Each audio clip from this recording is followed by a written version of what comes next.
Oh, it looks like we're live. It is a rainy and starting to get dark Halloween afternoon. I am very glad I don't have to take anyone out trick-or-treating today. I went out to the grocery store about 1:00, 1:15, and got home just before it started to rain. So it's been a week.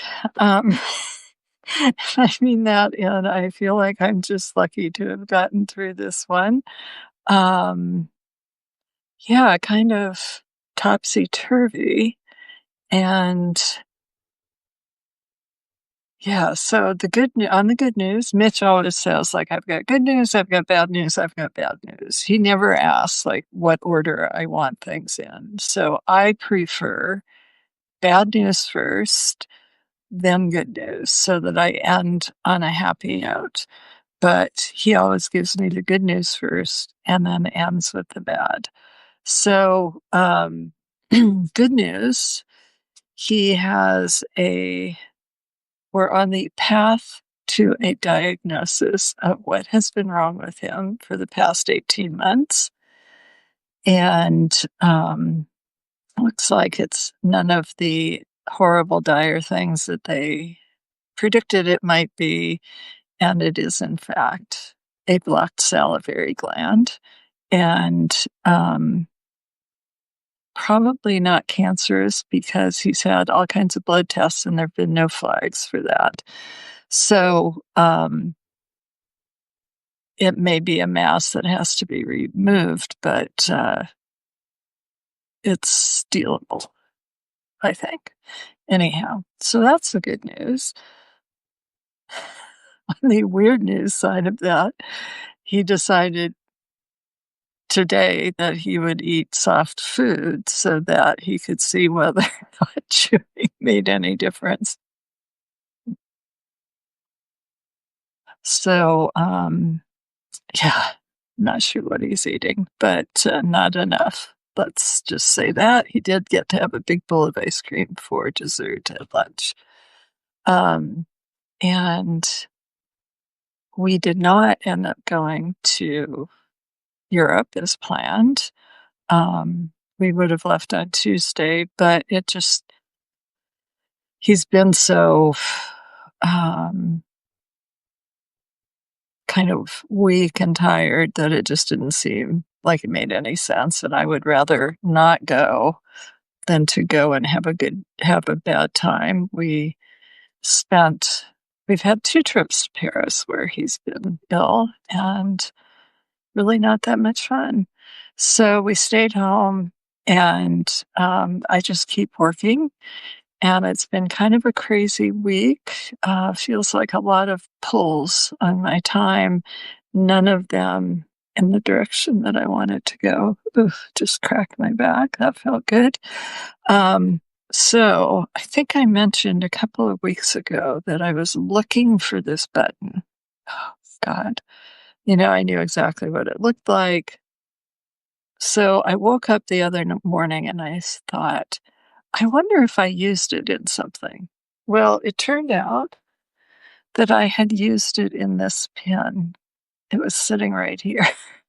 So it was only attached to the base with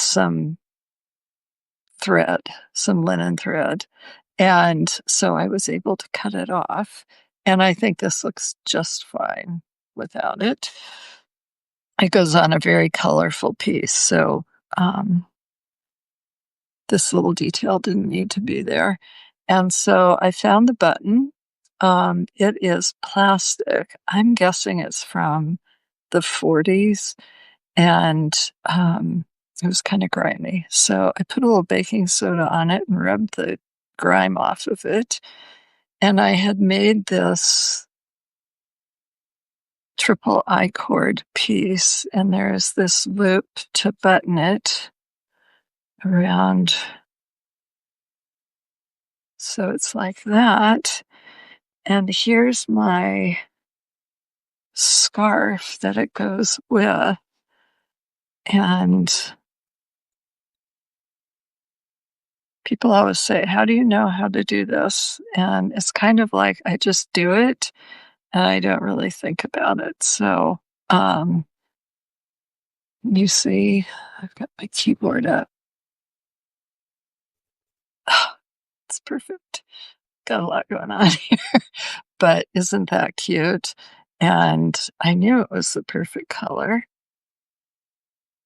And I made this. I had the idea of doing something with an edge, and so I tried it like both of these ways and didn't like it. It doesn't really go with this, so I've got it on my bulletin board because I might use it someplace else. This just felt like it really needed something um, simple. So again, I just kind of was trying to figure out what's going to look good. I'm looping it through because I don't want it to fall off. So I'm going to bring this around here. There we go. And then I can button it. And it's just I-cord, so it doesn't, there isn't really a right side or a wrong side. Cute. Um, so what I did to make this was I did the green I-cord, and then I did the coral colored I-cords as applied I-cord onto the I-cord I'd done in the green. And then I just suspended the attachment and joined it down at the bottom. Once I finally found my button, I decided my hole was too big, so I sewed it up a little bit. That's all that took. Let me put on my glasses. So then I've been working on this today. My friend Iris and I had a little crafternoon, and so I've been putting beads on this. I added this one on today because I just felt like it was kind of beige. And I did a couple of bullions with some light cord, and I put a few more beads on it. And now I think I'm done. So I'm just going to, while I'm drinking my martini tonight, I will work in the ends. And so I could do a pin. It's not.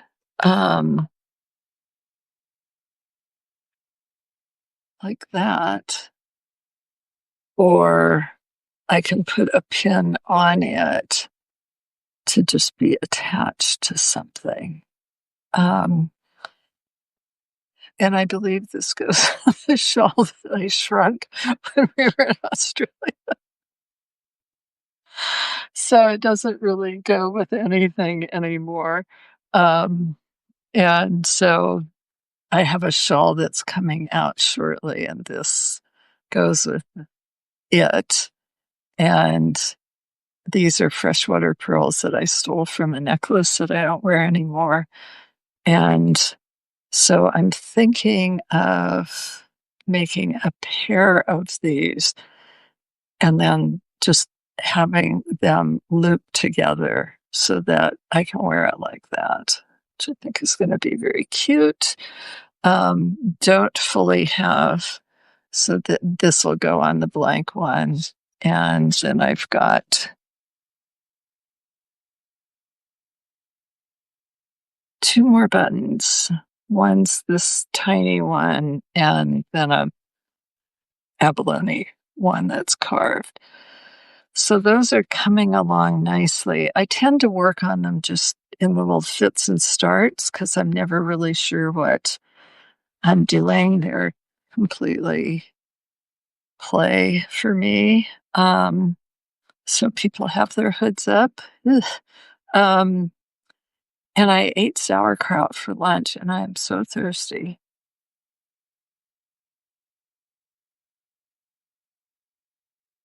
Excuse me. So I made braised sauerkraut, and I don't think Beth really likes it. So the cauliflower I usually eat for lunch was um I've got loopy things connected, had rotted. It was like 3 weeks old, so I had to find an emergency lunch, and I decided I could finish up that sauerkraut and get it out of the refrigerator. Um, so I've got a ball of yarn wrapped around yarn coming out of another ball. And there we go. Okay, so this is what I have left from one of my Chios cowls that come out next week. So it's a 50-gram ball of yarn. I've got a couple of swatches that I've done, and um, we'll bring her into the mix here. So I've got this on my dress form, and I'd put her arms on. So just fun fact, without the arms, her shoulder girdle is 15 inches wide. And then when you put the arms on, it makes each one like another inch. So she's got like linebacker shoulders. But so I ripped this out. I dropped a stitch down about here, and I didn't like the neckband. So I ripped it out and redid it and redid the neckband on a smaller needle. Quite pleased with that effort. It actually took me, 3 hours, 2 hours to reknit. It was not that big a deal. I did get the yarn tangled as I was. So you can see the difference between the front and the back on that.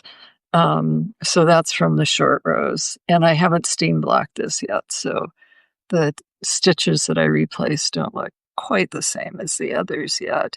But so this is about 35 grams of yarn. So this plus my swatches is the other 15 from a 50-gram ball. But I'm quite pleased that I woke up one day and just said, okay, just rip it out, Jill. Don't leave it there with the half-assed job you'd done. I am a terrible sample knitter. So this is my version of the color conduit shawl that Christine Guest has in our book, a part attached in a.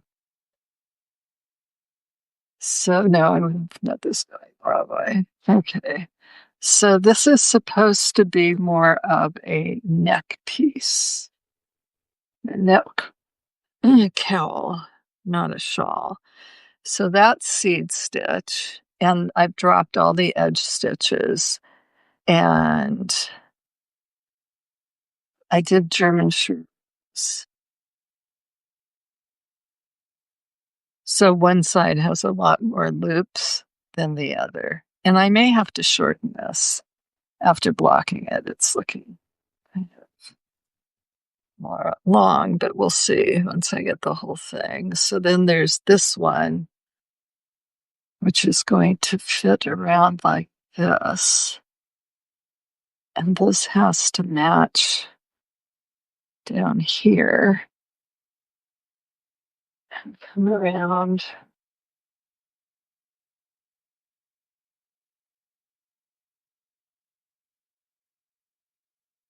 Okay, so we're getting a feel for what it's going to look like. And then this has also not been steam blocked yet. I just blocked it this morning. So this one will go on like this. Do I have? So it's like this.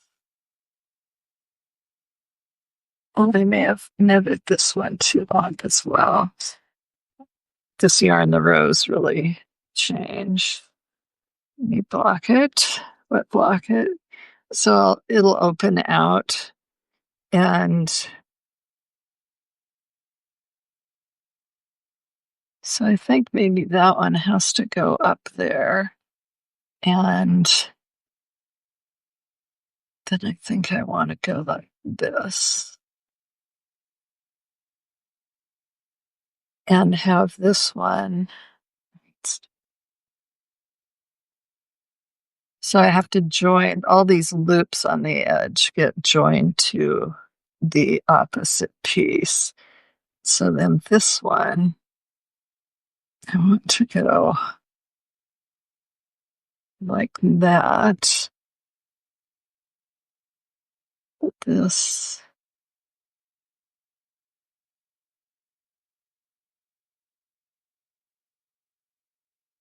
Like that.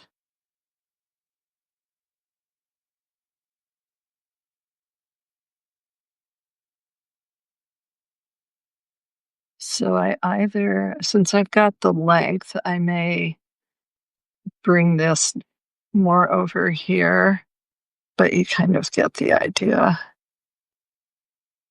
What my big idea was. And just happen to have a pin here, so I'm going to pin this together. There's some other pointy thing here. It's a tiny needle.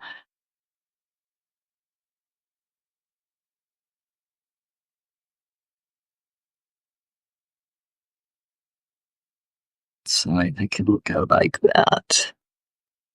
And so one of the things that I'm just so you know, I am aware that a lot of people can't see what I see because they just are like, there's so much going on. And I can see through that. So I know it looks really chaotic right now. And but I don't see the chaos. I see the beauty. So this is going to go like that. There's that pin I put in, which I don't want to move.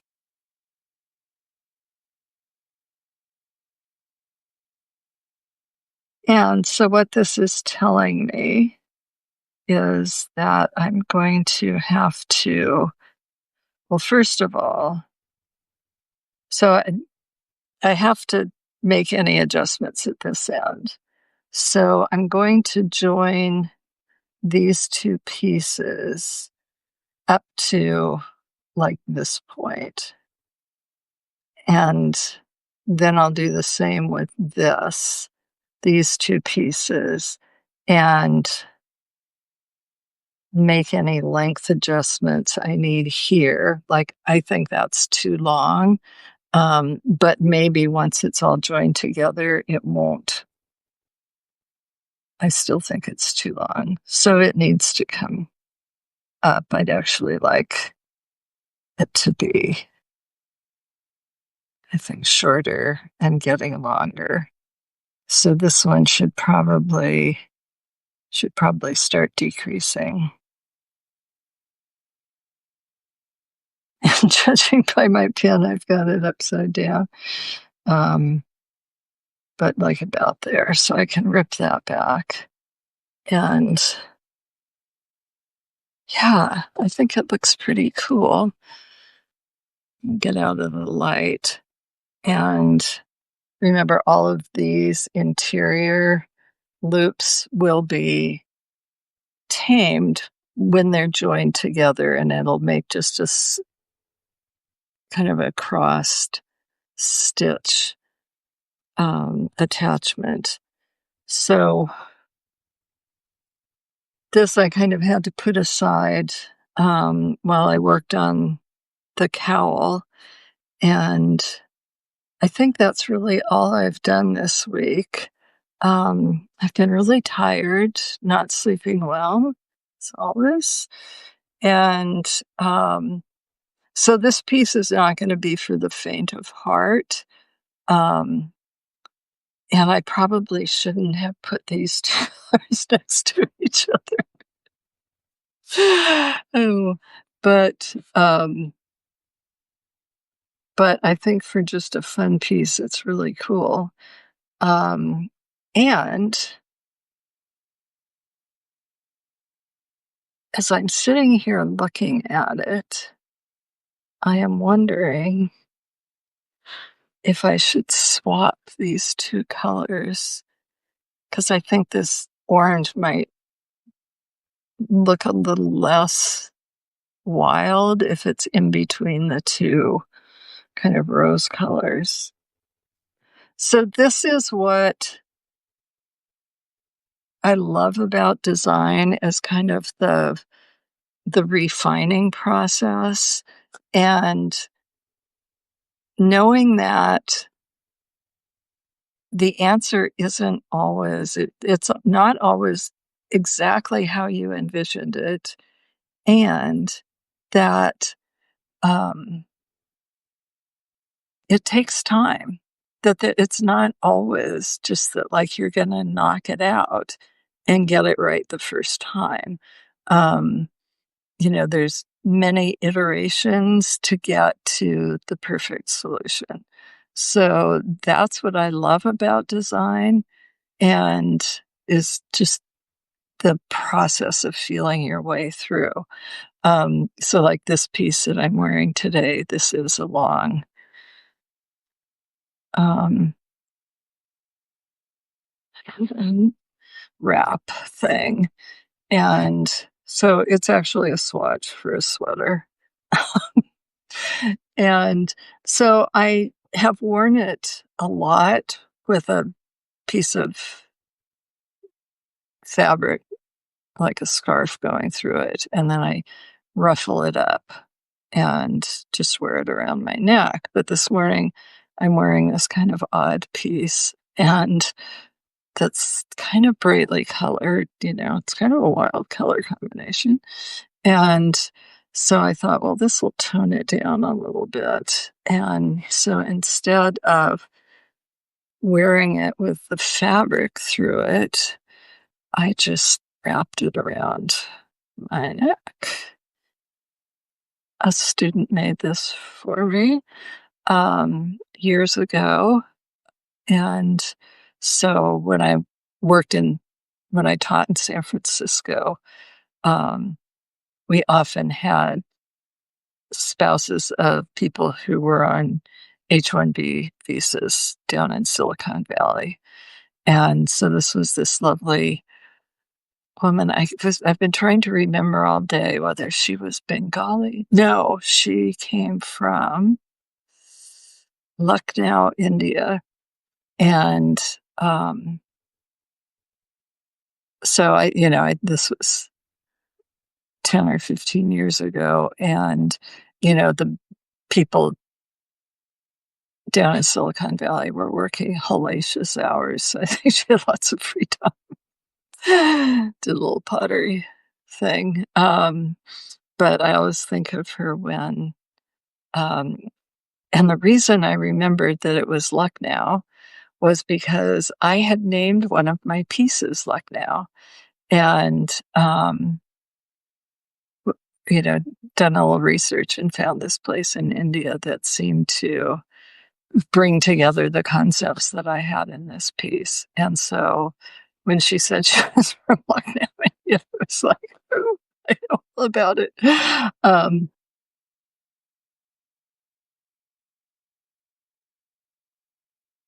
but so my point was this piece does not have to be the way I originally envisioned it. Um, and when I want it to be more tailored, I can. It's totally fun to work these big buttonhole um, thingies. And so you just cast on however many stitches you want it long, then work from the bottom up. That sauerkraut is really starting to affect me. Um, so mostly I've been in the pattern tailor this week, or trying to be in the pattern tailor, and I feel like life has been just conspiring against me. And right now my husband is downstairs barely eating, and he's trying to fix a shade in the living room. And I personally would have put it off if I were him, but my opinion is rarely asked for. Um, so I've got kind of one ear peeled for if he falls off the fucking ladder. Um, what was I saying? Oh, in the pattern tailor. And so it's been both good and bad. And oh God, I've had technology problems, not with the pattern tailor, thank God, but trying to do videos. And I did like a whole series of videos that were, you know, there were 6 of them. They were 2 to 5, let's say 2 to 6 minutes long. I got all done and there was no sound, no audio on any of them. So having spent the time making them, I have not gotten back to remaking them. Hi, Scott. And this is probably not at all what you're hoping it's going to be, because I talk about knitting. And um, so the pattern tailor requires me to spend a lot of time in Excel and come up with formulas. And I'm to the point where I have to um, write if statements. And as not the most logical person, those are hard on me.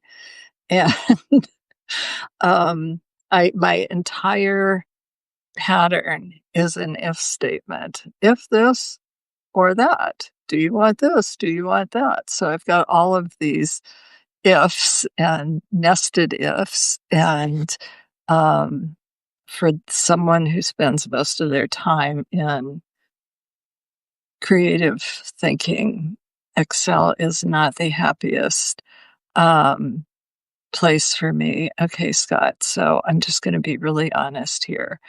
I am a senior citizen.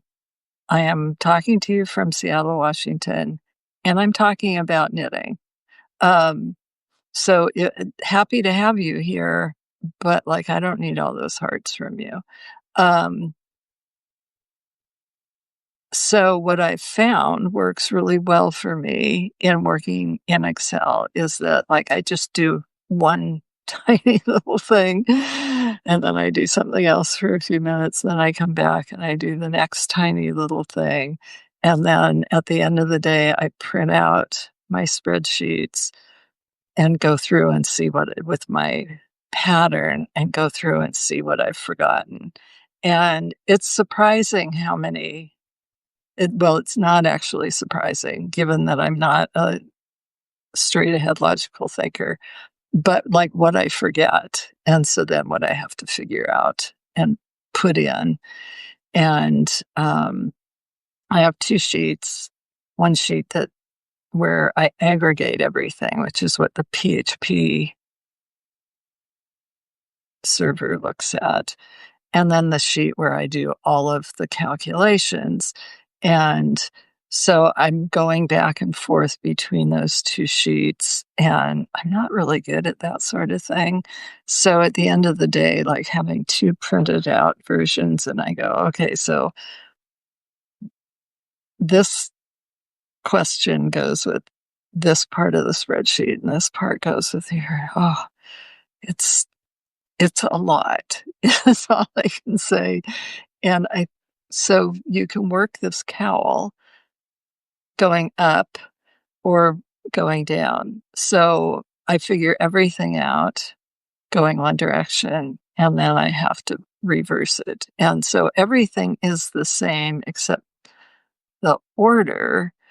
And then as you move between stitch patterns, in one case, when you're working top down, you're increasing and decreasing when you're going the other way. So it requires slightly different um, formulas.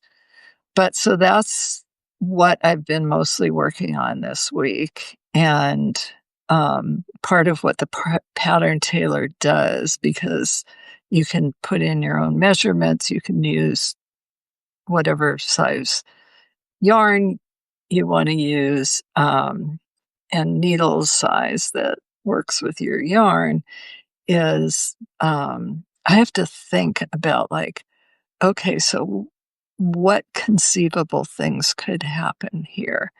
Um, and one of the things that you answer when you're putting information into the pattern tailor is, do you want things to round up or do you want them to round down?